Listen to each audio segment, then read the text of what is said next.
Good morning. Welcome to the new Lyceum for English Literature. In today's class, I am going to talk about John Keats and John Keats's theory of poetry and his criticism. As you know that John Keats was the not only younger, but the youngest poet of the Romantic period. He didn't write anything particularly as criticism. He didn't write the preface like Wordsworth had written for his lyrical ballads, or Coleridge wrote his Biographia Literaria, where he refuted Wordsworth's poetic theory. Keats was basically a poet, and he discarded his own belief of poetry. He criticized his own poems. Though he appreciated a few poets of the past, a few poets of the Renaissance like Edmund Spenser, John Milton, and above all William Shakespeare, he appreciated Wordsworth, he appreciated Hazlitt, who were his contemporaries, and he depreciated himself.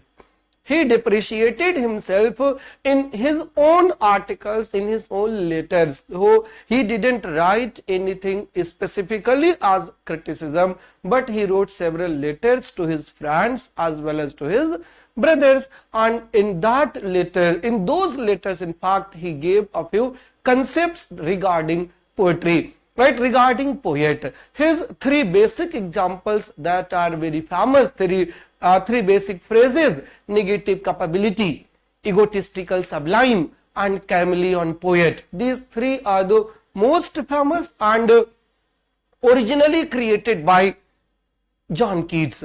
Let's go in deep and see what John Keats says about his own poetry, about the poetry of others, how he appreciates William Shakespeare and how he appreciates John Milton, how he appreciates Edmund Spenser, and what are the merits and demerits of his contemporary poets. The new Lyceum for English Literature, and I am Dr. J.K. Tiwari here in front of you, and topic is John Keats as a critic. Though John Keats was not critic, मैंने आपको पहले ही बता दिया है. As far as the critic is concerned, and John Keats as a critic is concerned, his criticism is of two types. He is a judicial critic, and then he is an appreciative critic or impressionistic critic. Who is a judicial critic? Judicial critic is one who compares two or more writers and gives his judgment. He is known as a judicial critic. And who is appreciative critic? One who only appreciates someone's poetry is known as a appreciative critic. And John Keats belonged to these two categories: judicial critic and appreciative or impressionistic critic. And who are the makers of John Keats as a poet? Makers of John Keats as a poet, as a critic, was William Shakespeare, John Milton, and Edmund Spenser, the three great figures in history of English literature are here who inspired him. He first read Edmund Spenser, his Fairy Queen. He read William Shakespeare a lot, and he read Milton's Paradise Lost. Initially, in the initial phase of his career, he was in favor of Milton and Miltonic blank verse, and he adopted Miltonic blank verse for his poem The Hyperion, but could not complete The Hyperion on the grounds that Milton's Miltonic blank verse were too typical to be followed. Shakespeare life time जो है appreciate किए गए हैं. Spencer को इन्होंने imitate किया, उनके stanza form को, उनके कंटेंट को. Wordsworth's main focus was on morality. Samuel Taylor Coleridge's main focus was on metaphysics, and Keats's main focus was on beauty. For John Keats, beauty is truth, truth beauty. For John Keats, beauty is a thing, joy forever. John Keats is basically a poet, and he is a pure poet who believes in nature, who believes in beauty, who believes in aestheticism, who believes in all the positive aspects of nature, right? He was not a preacher, but he was aesthetic, and that's why John Keats is called Hellenist. Hellenism. It is a period in the history of Greek literature, and Helen was from Crete, right? She was the beauty of Sparta, queen of Sparta. She was abducted by Prince Paris, who was the prince of Troy. Right, Helen is known for his beauty, and so is John Keats. John Keats is known as the worshipper of beauty, right? That is his Hellenism.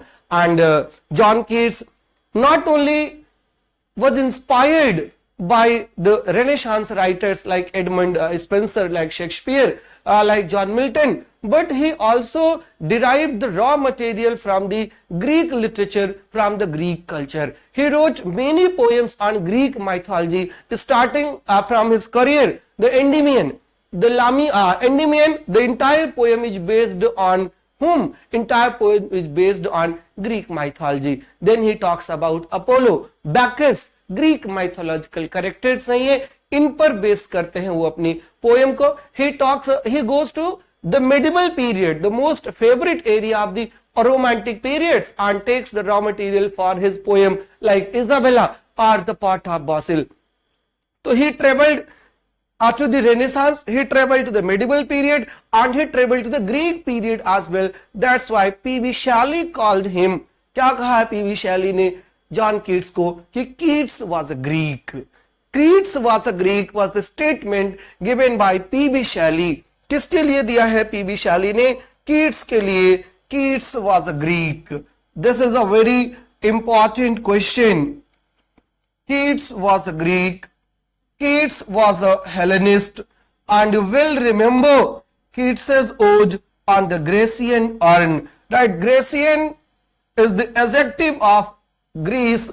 Greece से बना है, and this proves that Keats was the worshipper of beauty, whether it was Greek beauty, whether it was the beauty of the urn, whether it was the beauty of nature, whether it was the beauty of nightingale, whether it was the beauty of melancholy, whether it was the beauty of Psyche, right? Whether it was the beauty of autumn, right? Especially he is the worshipper of beauty. Beauty is everything for Keats. Beauty is truth. Truth, beauty, that's all you know on the earth, and you need to know nothing more than that. The greatest worshipper of beauty.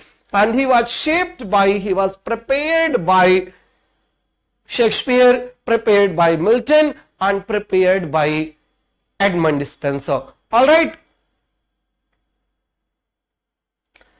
The most favorite, most discussed, most asked question, the phrase negative capability. Who coined the phrase negative capability? Answer is very much clear. It was coined by none other than John Keats. What do you mean by the phrase negative capability?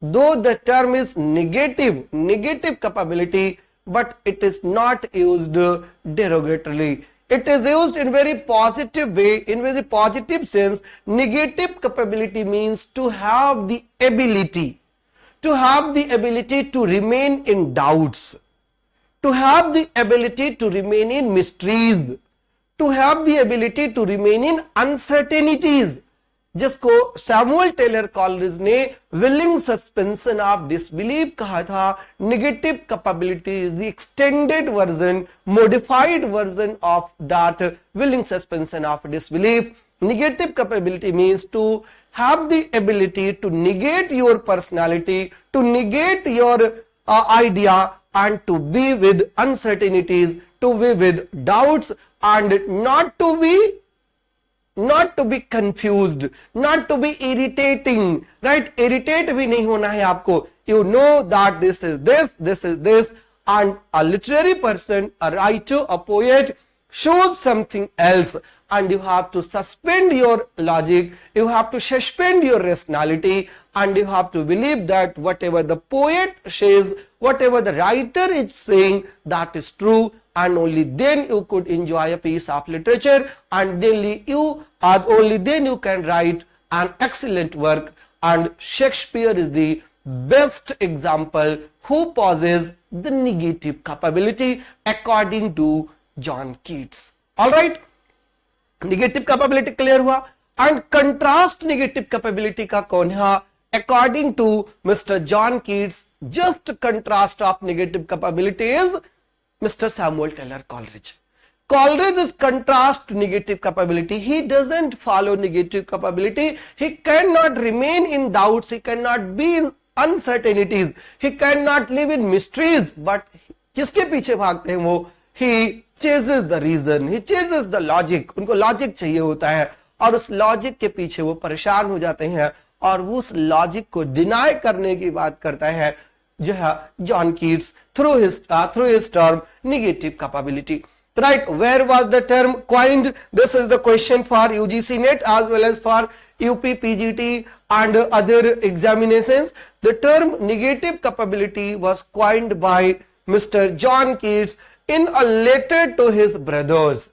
He wrote a letter to his brothers George and Thomas on 22nd December 1817, where he coined the phrase negative capability. Alright, any doubt, any question? If you have any question, comment box is open for you. Please do write your comments, please do write your suggestions, please do write your feedback, whether you are getting my points clearly or not. Any type of problem agar hai, तो please do mention in the comment box, drop your message. I'll waiting for your positive or negative response. Right, that is your negative capability. Let's once see the statements that were made by John Keats. What quality went to from a man of achievement, especially in literature, and which Shakespeare possessed so enormously? Shakespeare possessed so enormously was the quality, I mean negative capability. That is, when a man is capable of being in uncertainties, mysteries, doubts, and without any irritable reaching after fact and reason. Right? ऐसा person fact and reason के पीछे chase नहीं करता, भागता नहीं है, but he has the potential, he has the capacity to remain in uncertainties, to remain in doubts, and to remain in mysteries, and does without any irritable reaching after facts and reason. An example is a Coleridge, for instance, would let go by a fine isolated verisimilitude caught from the penetralium of mystery, from being incapable of remaining content with half knowledge. Negative capability is the capacity of the artists. Artist की capacity होती है किस बात के लिए करके? To pursue ideals of beauty, perfection and sublimity. Ideal of beauty, perfection and sublimity, and these things क्या करते हैं? Lead them into intellectual confusion and uncertainty as opposed to a preference for philosophical certainty. Coleridge was a philosopher and philosopher believes in certainty, right? और जो poet होता है he believes in artistic beauty.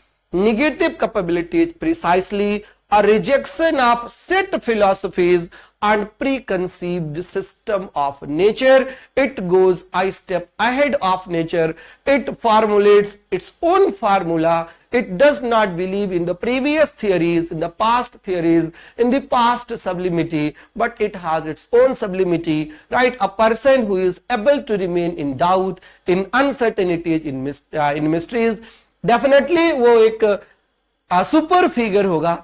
और वो super figure कौन है? वो super figure is Samuel Taylor Coleridge, नहीं विलियम शेक्सपियर है. मतलब according to Mister John Keats, William Shakespeare and Samuel Taylor Coleridge are standing on two different poles, right? Two different poles. One believes in philosophical answer and one believes in artistic beauty. All right, कोई confusion? नहीं? Sure? Then let's proceed. to another critic, not another critic but another point. Edmund Kean was an actor who used to play the roles in Shakespeare's drama, and it was Edmund Kean who had revised Shakespeare's King Lear. Shakespeare King Lear was revised first in Restoration period, and in Restoration period Nahum Tate changed the ending of King Lear, and it was Edmund Kean who restored the tragic version. He was an actor and he was an editor as well, right? And Mr. John Keats was very much theatre goer, right? He used to go to theatres to watch different plays, and once he had even annotated Shakespeare's first folio, and in the first folio, in the annotation of first folio, he mentioned Shakespeare's praises here and there. One of the two, one of the three, I am giving you here for your perusal, how John Keats was the greatest, one of the greatest worshippers of William Shakespeare's dramatic technique, dramatic personality. One of the three books I have with me is Shakespeare's poems. Shakespeare poem, one of the three books में two books और कौन सी, Milton की paradise lost और दूसरी Edmund dispenser की फेरी queen. One of the three books I have with me, one of them is Shakespeare's poems. I never found so many beauties in the sonnet, right? Mr. Keats himself wrote sonnets. Mr. William Wordsworth was the greatest sonnet writer of the period. He wrote 523 sonnets, and Mr. John Keats finds solace in Shakespeare's sonnets. I never found so many beauties in the sonnets. They seem to be full of fine things, and fine things said unintentionally. In the intensity of working out conceits, he has left nothing to say about nothing or anything, right? This is the statement by John Keats in criticism of Kean as an actor of Shakespearean tragedy, right? Through these sentences, I want to tell that John Keats was not only the great admirer of Shakespeare's drama, but he was also a great appreciator, a great admirer of Shakespeare's poems. This is appreciative criticism, right? And then he comes back to another play, Troilus and Cressida, and while writing an annotation for Troilus and Cressida, he once again admires William Shakespeare. Troilus and Cressida was a poem by Geoffrey Chaucer. Troilus and Cressida was a play by William Shakespeare, and once again Troilus and Cressida was a play by John Dryden, and the same play written by Shakespeare was being annotated here by John Keats. And here he writes, one thing we are convinced of on looking over the three parts of Henry, which is that Shakespeare was the only lonely and perfectly happy creature whom God ever formed. Shakespeare कौन है? Shakespeare was the only lonely and perfectly happy creature. Only lonely and perfectly happy creature whom God ever formed. He could never have made a being more unmatchable, right? He could never have made a being more unmatchable, right? One thing we are convinced of on looking over the three parts of Henry, क्या confirm है? Which is that Shakespeare was the only lonely and perfectly happy creature whom God ever formed. This is very, very, very important lines for all of you, because in no book you could find Keatsian criticism on Shakespeare. There is no class available on your YouTube on Keats as a critic, right? There is no particular book available in the market on Keats as a critic. I have collected this material from various books, from various sources, from many libraries, from many books, from many internet archive sources, right? From the websites of several big great guns in the field of literary criticism. वहां से ये आपको एक एक ढूंढ के लाया हूं. तो इसलिए आपके लिए ये सब पॉइंट्स इंपॉर्टेंट है, because you are not preparing for the primary examination, you are preparing for very big examination. You are going to be assistant professor, you are going to be a lecturer, and a lecturer, a professor is supposed to know almost everything, at least on the prescribed writer who is in the syllabus. The genius of Shakespeare was an innate universality. Here should be no question mark, but here should be a dash. The genius of Shakespeare was an innate universality. Genius जो है Shakespeare का ना, it was not accomplished, it was inborn, it was innate universality, wherefore he had the utmost achievement of human intellect prostrates beneath his indolent and kingly gaze. He could do easily man's utmost. His plans of task to come were not of this world, if what he proposed to do hereafter would not in his own idea answer the aim, how tremendous must have been his conception of ultimates. Once again, John Keats appreciates William Shakespeare. He was the great admirer of William Shakespeare. Shakespeare was the figure who enormously possessed the negative capability, and he was admired, criticized each and every time. Then he talks about John Milton in another letter, and about John Milton, what were the qualities of John Milton that were preferred, that were appraised by John Keats, and they were basically three things in which John Keats was particularly interested in the poem of John Milton. Right? वो three things क्या थी कि the immensity of Milton's undertaking. Milton had undertaken an immense subject, grand subject, and that subject was very much interesting for John Keats. And second number was Milton's methodology of comparing and contrasting the characters, his method of contrast. And the third point was his use of sensuous language. As you know that John Keats is called a sensuous poet. He talks through his senses, and all senses work together in the poem of John Keats.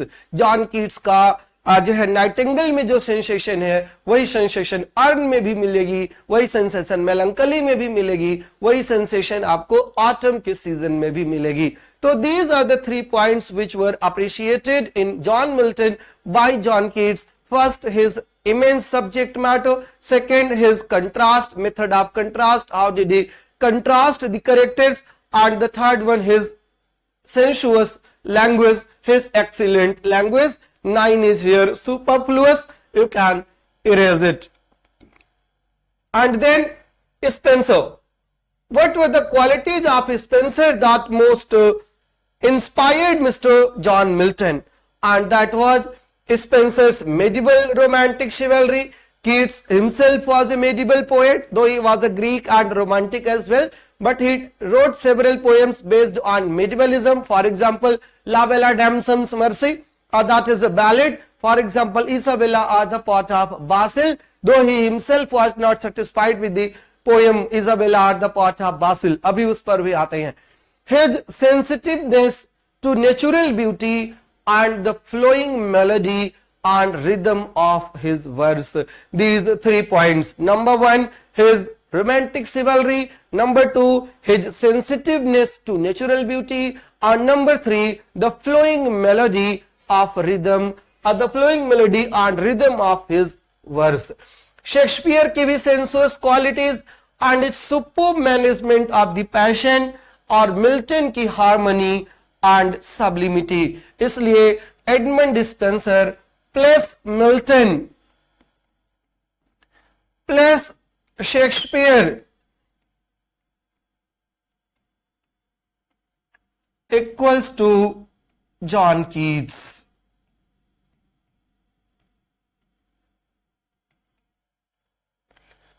Of his contemporaries, Keats most admired Wordsworth, Haydn, and Hazlitt. Haydn was a painter, right? These three were admired by Mr. John Keats, who were his contemporary, and in a letter he wrote, "Every day the older I get, the greater is my idea of your achievement in art. And I am convinced that there are three things to rejoice in this age." कौन सी? The Excursion by Wordsworth, your pictures that Mr. Haydn makes, and Hazlitt's depth of taste. Hazlitt was the critic, जिसको best critic कहते हैं John Keats, उनसे inspired है.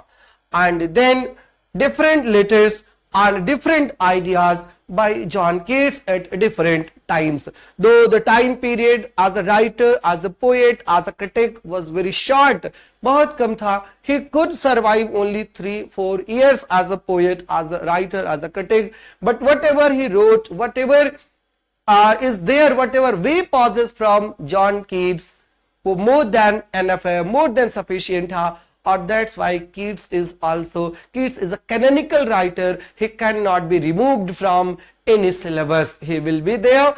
No examination is there in the world जहां पर English literature में खासकर जहां पर John Keats prescribed ना हो. Letter to J.H. Reynolds in February 1818.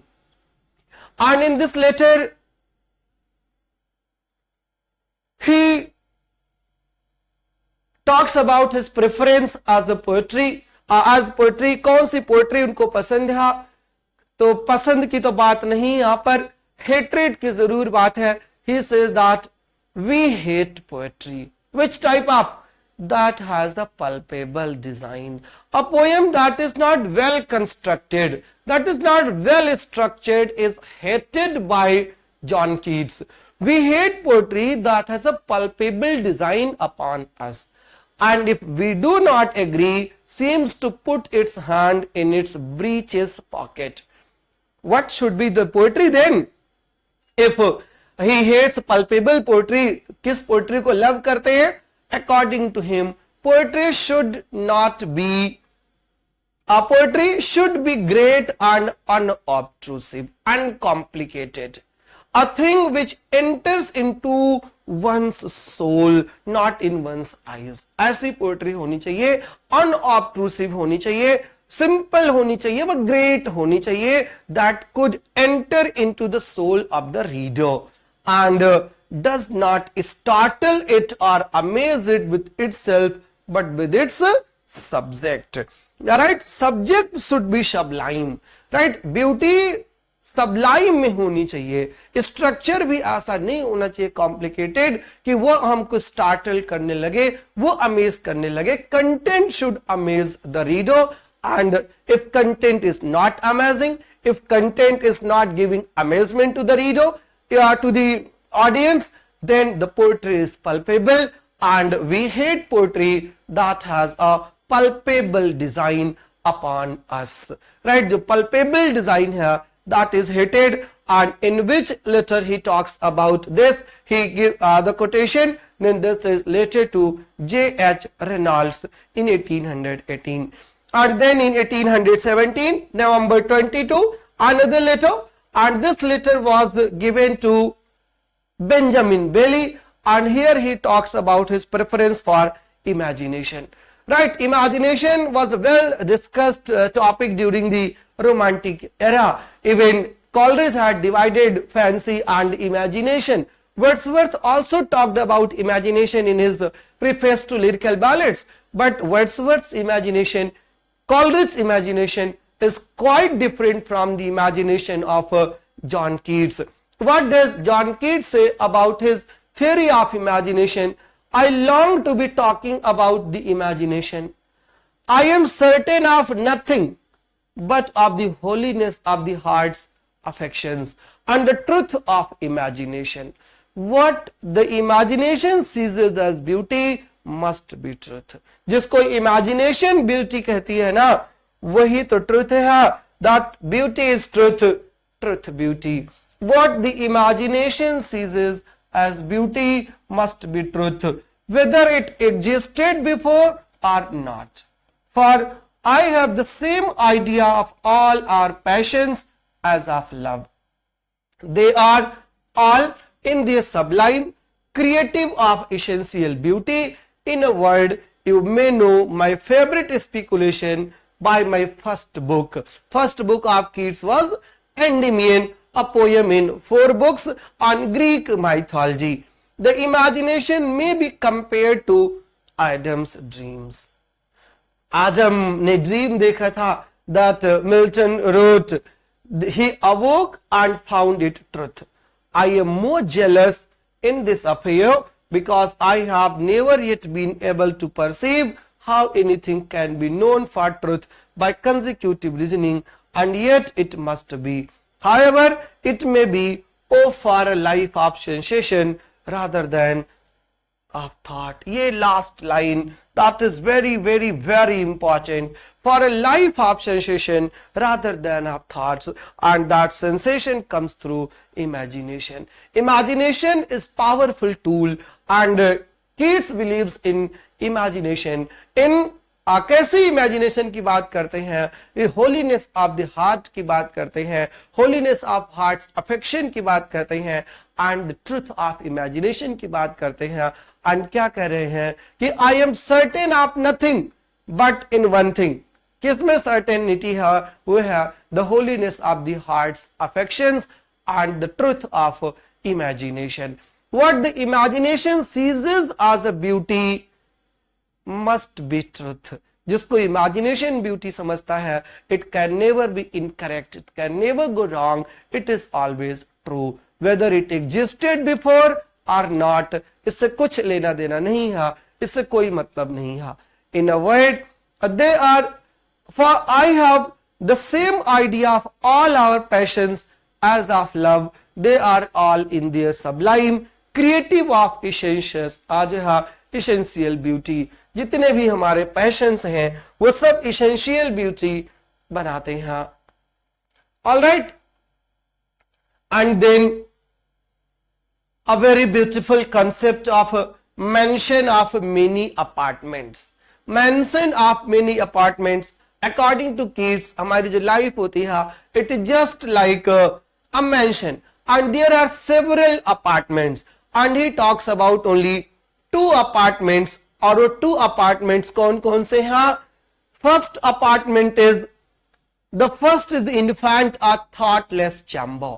According to Mr. John Keats, human life is comparable to a large mansion. Mansion माने bungalow, right? Human life is compared to a large mansion of many apartments, and the first apartment is known as infant or thoughtless chamber, and the second is the chamber of maiden thought.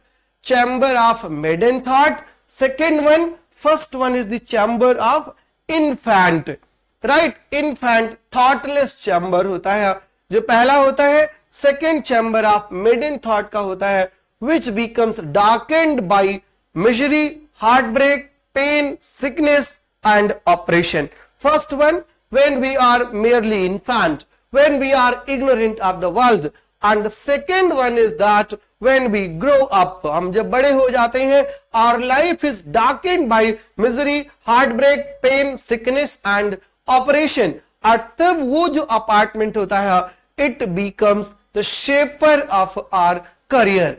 Keats expressed this idea in his poem The Fall of Hyperion, and Wordsworth had expressed this idea earlier in his poem The Tinton Abbey, where he talks about 4 stages of life, right? That is the mansion of apartments. And Wordsworth in his Tinton Abbey had already talked about this idea. Thought becomes gradually darkened, and at the same time on all sides of it many doors are set open, but all dark, all leading to dark passages. We see not the balance of good and evil. We are in a mist. We are now in that states. We feel the burden of the mystery. To this point was Wordsworth come, as far as I can conceive, when he wrote Tinton Abbey. And it seems to me that his genius is the explorative of those dark passages. Now if we live and go on thinking, we too shall explore them. He is a genius and superior to us insofar as he can more than we make discoveries and shed light in them. ये appreciation है John Keats का mister William Wordsworth के लिए.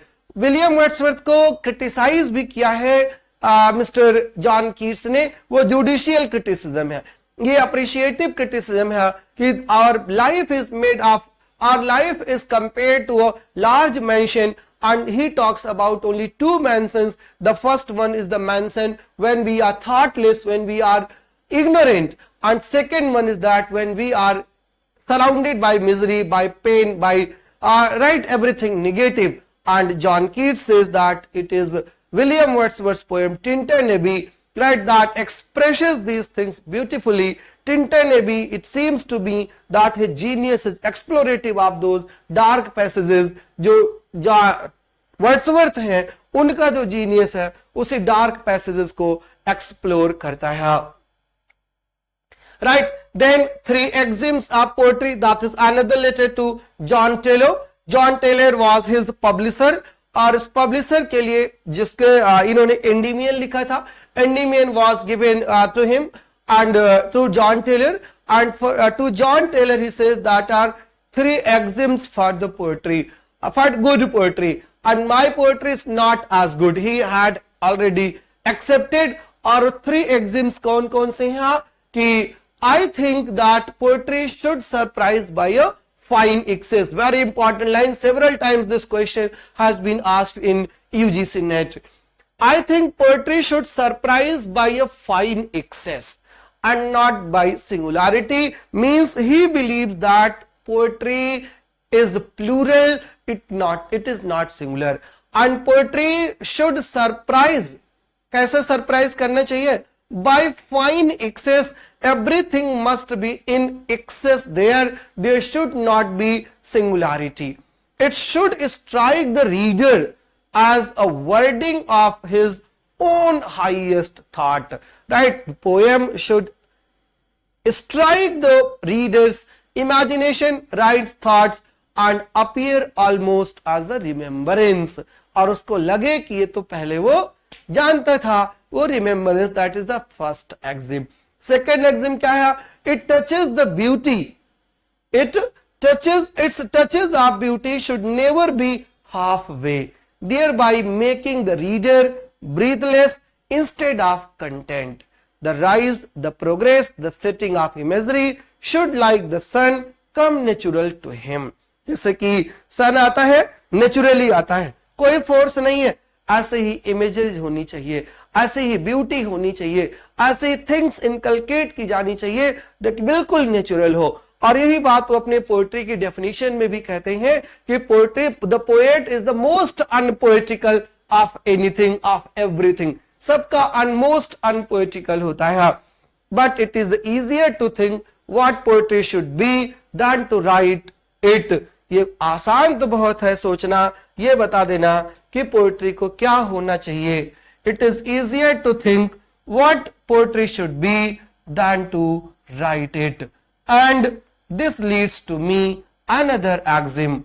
And another axiom is that if poetry comes not as naturally as the leaves to a tree, it had better not come at all. Very, very, very important question. If poetry comes not as naturally as the leaves to a tree, as the leaves come from the tree very naturally. Alright, the tree does not force leaves to fall down. It comes automatically without any pressure, without any force. In the same way, poetry should come automatically. Right? Poetry must not be forced. Automatic, spontaneous overflow ही उसको होना चाहिए. And if it is not coming automatically, then it's better not to come at all. बेहतर ही होगा कि वो poetry हो ही ना. Right? There should not be any force in poetry. Poetry should come to us not as if it does not come as naturally as the leaves of the tree, it's better not to come at all. Right? Yeah, these are the three axioms. Right. और poem जो उनकी first थी, the Endymion, the Greek poem I was talking about, he wrote two prefaces to this poem. In fact, he was not interested in writing. He was compelled to write two prefaces of a single poem, Endymion. And first poem, Endymion, when it was published, he was highly criticized by various critics in different magazines. And then he wrote a preface. And in the preface, he accepts that his poetry, his poem Endymion is not a good effort, and he says that Endymion was his feverish attempt. और Endymion को बोलते हैं कि ये unaccomplished, an endeavor than a thing accomplished. It was merely an endeavor. The poem must rather be considered as an endeavor than a thing accomplished. Very important quotation here. A poor prologue to what if I live I humbly hope to do. In duty to the public I should have kept it back for a year or two, knowing it to be so faulty. My poem is faulty. और अगर मुझे पता होता मैंने इसको publish ही नहीं कराया होता. But I really cannot do so. By repetition my favorite passage sound vapid in my ears, and I would rather redeem myself with a new poem should this one be found of any interest. I have written to please myself and in hopes to please others, and for love of fame. If I neither please myself nor others nor get fame, of what consequence is phraseology. अगर मुझे fame नहीं मिलता, अगर मुझे नाम नहीं मिलता, अगर किसी को पसंद नहीं है, अगर मैं ही इसको लव नहीं करता, तो इस लिखने का मतलब ही क्या है. So he said that it was an endeavor, not right. It was an endeavor than a thing accomplished. In the first prologue to first preface. In the second preface, he says that in the poem lacks experience. I was immature while I was writing this poem, and this poem shows my immaturity. I confess the fact. Keats admits that the poem exhibits inexperience, immaturity and a feverish attempt.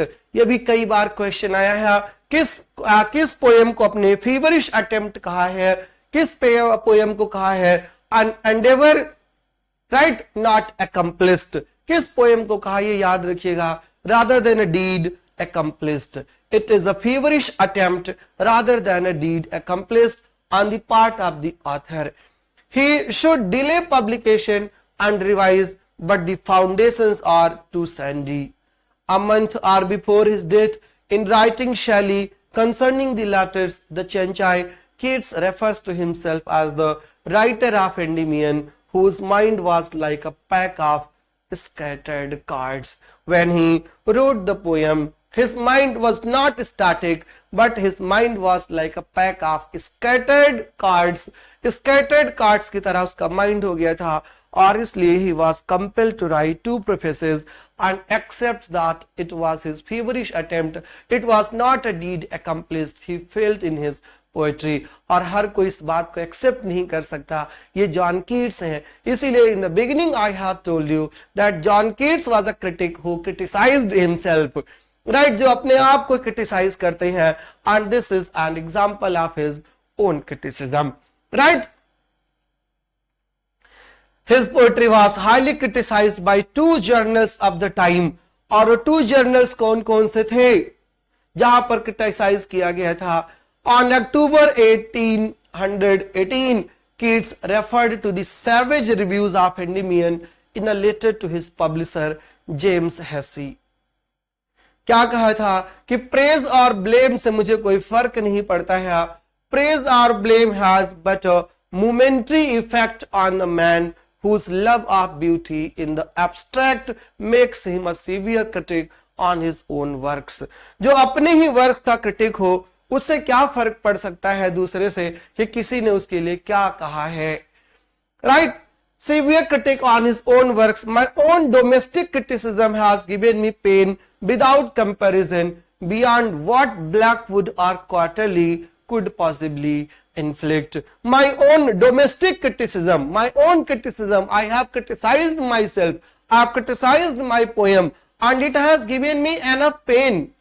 And the criticism of Blackwood magazine and Quarterly magazine could not attract my attention, could not inflict more pain than my domestic pain. So praise and blame has a momentary effect on the man whose love of beauty in the abstract makes him a severe critic of his own works. My own domestic criticism has given me pain without comparison. Domestic criticism जो है ना हमारा, उसने इतना हमको दर्द दे दिया है जिसकी कोई तुलना नहीं है, जो इनकम्पेरेबल है उतना कोई नहीं दे सकता. इनफैक्ट एक क्रिटिक ने तो ये भी कहा था कि मिस्टर जॉन कीट्स को पोएट्री छोड़ करके अपने सर्जरी की तरफ वापस लौट जाना चाहिए, अपने प्लास्टर की तरफ वापस लौट जाना चाहिए. जाइए और दवा पट्टी करिए, पोएट बनना आपके वश की बात नहीं है. ये कीट्स पर क्रिटिसिज्म था, इसीलिए यहां पर बताया नहीं हूं. फिलहाल I am talking about the criticism by Keats. Keats का जो क्रिटिसिज्म उस पर बात कर रहे हैं, नॉट ऑन कीट्स. उस पर भी आएंगे. When I will be discussing John Keats as a poet, then I will be telling you all the critics, all the poems and their contents, और उस पर क्या कमेंट किसने किया, किस मैगजीन में, everything you will know. Right, so this was his view on the critics of his own. And George, उनका brother था. Here are two excerpts from the letter to his brother George. First में he talked about that he can become a successful poet if he persists on. Right, he was being said that you cannot become a good poet, a great poet, because you do not have that potential. और उसके लिए उन्होंने क्या कहा था, I have no doubt of my success in a course of years if I persevere, but it must be patience. For the reviews have innovated and made indolent men's minds. Few think for themselves. These reviewers too are getting more and more powerful, and especially the Quarterly. They are like a superstition which the more it prostrates the crowd and the longer it continues, the more powerful it becomes, just in proportion to their increasing weakness. I was in hopes that when people saw, as they must do now, all the trickery and iniquity of these plagues, they would scout them. But no, they are like the spectators at the Westminster cockpit. They like the battle and do not care who wins or loses. मुझे ये भरोसा था कि जब हमारी poem readers के पास जाएगी, they will definitely appreciate me. But नहीं, ऐसा नहीं हुआ. हुआ कैसा? जो रीडर्स हैं, they are merely spectators, and they are spectators of the Westminster cockpit. They like the battle, but they do not think who wins or who loses. Battle must be interesting. ये उसकी बात है. तो ये Keats का अपना confession है कि he might be successful as he thought if he persists, if he has the perseverance. Right, and in the same letter he also talked about another magazine, that was Edinburgh Review, and Edinburgh Review did not write anything whether in appreciation or in criticizing John Keats. कुछ लिखा ही नहीं था. The Edinburgh Review are afraid to touch upon my poem. They do not know what to make of it. They do not like to condemn it, and they will not praise it for fear. They are as shy of it as I should be of wearing a Quaker's hat. Alright, another friend of John Keats was Woodhouse, and he was in constant conversation, frequent conversation with Woodhouse. When he got the poem published, Isabella, or the Pot of Basil, and the Eve of Saint Agnes, the Eve of Saint Mark, then he wrote, Keats ने क्या लिखा था अपनी ही poem के बारे में, the Isabella or the Pot of Basil के बारे में, I have made two phrases bold. It is too smokeable and a weak-sided poem. ये impressionistic criticism है. Right, I will give a few reasons why I shall persist in not publishing the Pot of Basil. Pot of Basil was the subtitle of the poem and the real title was Isabella. Right, Isabella or the Pot of Basil. Isabella एक लड़की होती है who loves a servant and her husband, her lover was killed by her brothers. And not only killed but क्या किया उन लोगों ने, उसकी बॉडी को एक जो है एक्सह्यूम भी कर दिया था, जो है दफना भी दिया था. और फिर क्या करती है, शी ड्रीम्स, सपने में देखती है what had happened. She exhumes the body and उसका हेड लेकर के बासिल में लगा देती है and starts worshipping that head. That is the pot of basil. Right, उसी पर पोएम है. और उस पोएम को क्या बोला है कीट्स ने कि it is too smokable. I can get it smoked at the carpenter's shaving chimney much more cheaply. There is too much inexperience of line and simplicity of knowledge in it, which might do very well after one's death, but not while one is alive. Isabella is what I should call, were I a reviewer, a weak-sided poem.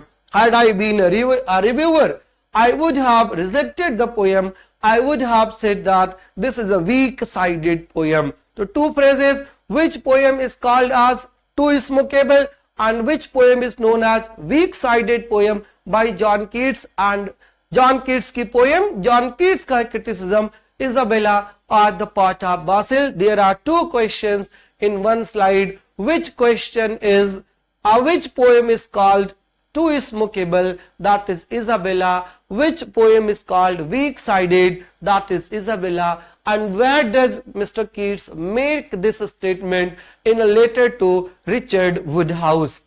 Alright, in a letter to Richard Woodhouse, he rejected his poem. Though he said another poem, The Eve of St. Agnes, that is a bit better because I have revised it a lot. Revise मैंने इसको किया है और revise करने के वजह से poem थोड़ी सी ठीक हो गई है. The Eve of Saint Agnes. Eve of Saint Agnes is celebrated on the 20th January each year, and it is said that those girls who keep fast according to the system of the priest and clergy, अगर वो उसको follow करते हैं then they will certainly get their imagined husband, वो उनको मिलेगा. तो वो पोएम है ये. यहां पर द लास्ट टू लाइन्स जो है it was changed by Keats himself. एक बार चेंज कर दिया था but finally he restored those two lines. कौन सी लाइन थी जिसको चेंज किया था?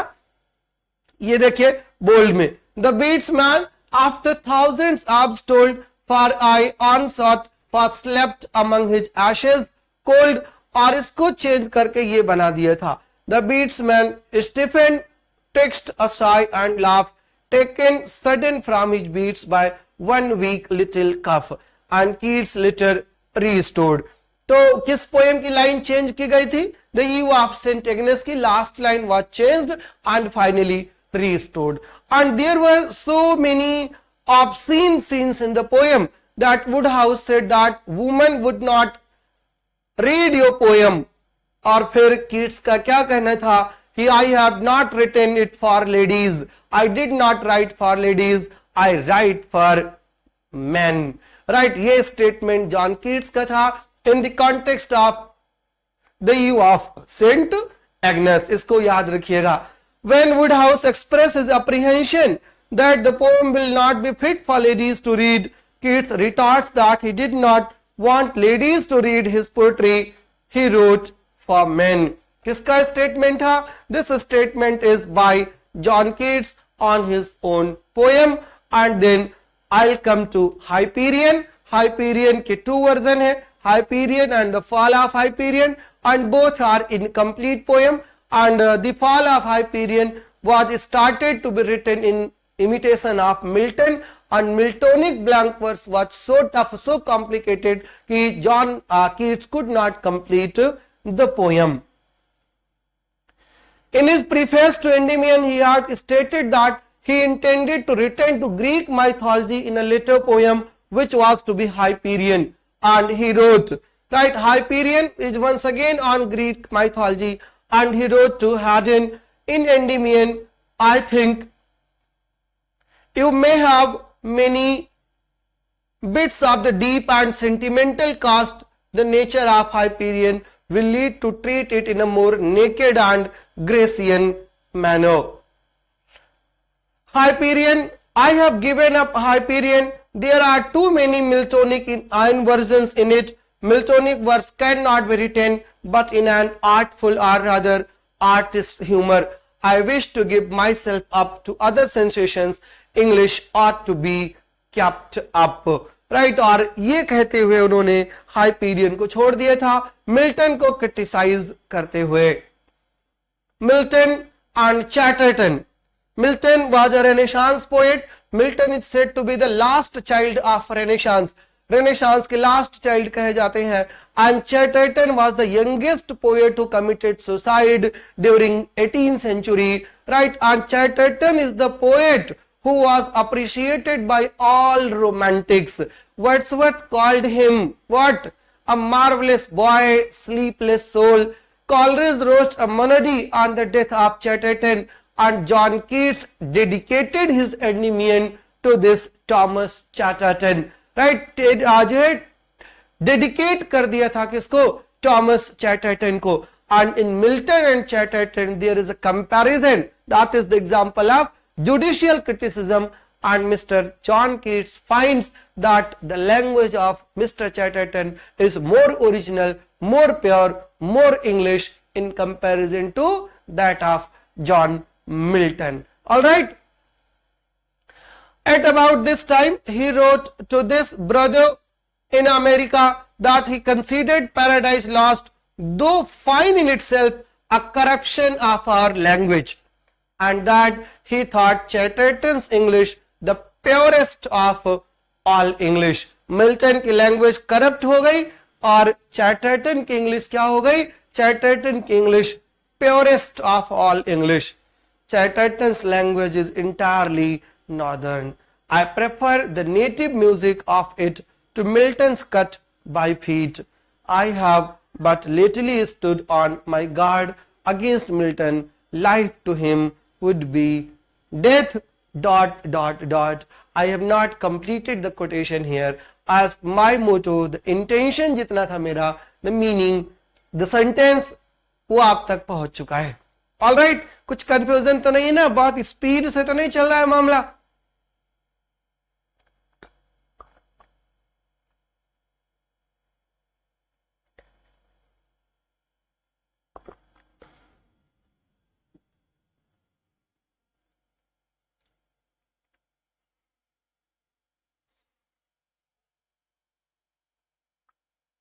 Then the two more concept that is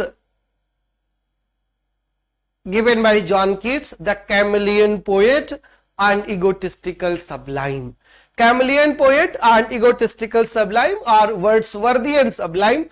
Both the phrases happen to come in the same letter, and that letter was written to Richard Woodhouse in 27th October 1888.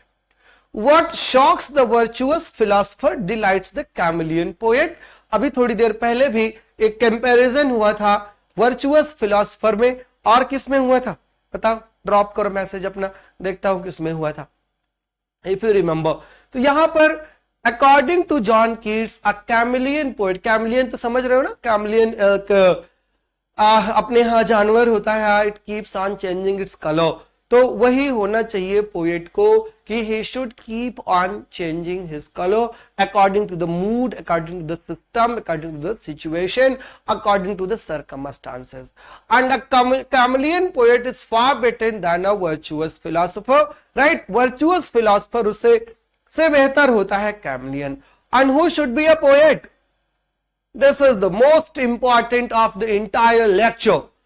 A poet is the most unpoetical of anything in existence. जितनी भी चीजें दुनिया में है सबसे unpoetical होता है poet. क्यों? Because a poet doesn't have any identity. Identity नहीं होती. क्यों नहीं होती भाई?